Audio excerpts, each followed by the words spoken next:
Түнгі көбелектері ең көп топ 5 мемлекет. 5-ші орында Венгрия мемлекеті. Бұл ел дәстүрлі түрде индустрия орталығы емес. Бірақ адам саудасы бойынша әсіресе сыған және аз қамтылған отбасылардың әйелдері арасында маңызды рөл атқарады. 4-ші орында Испания. Бұл оңтүстік Еуропадағы ең танымал туристік бағыттардың бірі. Мұнда 18+ индустриясы туризммен тығыз байланысты. 3-ші орында Италия. Мұнда 18+ индустриясының тарихы ұзақ. Әсіресе Рим, Милан, Неаполь сияқты ірі қалаларда түнгі көбелектер өз клиенттерін көшеден іздейді. 1, 2, ош!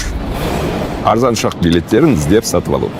2-ші орында Нидерланды. Бұл әлемде 18+ индустриясын заңдастырған ең танымал елдердің бірі. 2000-ші жылдан бастап Нидерландыда бұл сала ресми түрде кәсіп ретінде бекітілген. Ал барды елдер заңды түрде тіркеліп, жұмыс істей алады. Айтпақшы, менің есімім Нұрмұхан, әлемнің қызықты деректерін білу үшін маған жазылуды ұмытпаңыз. 1-ші орында Германия. 2002 жылы бұл ел ежелгі кәсіпті ресми мойындап, тіркелген мекемелердің заңды түрде жұмыс істеуіне рұқсат берген. Нәтижесінде 18+ индустриясы қарқынды түрде дами түсті.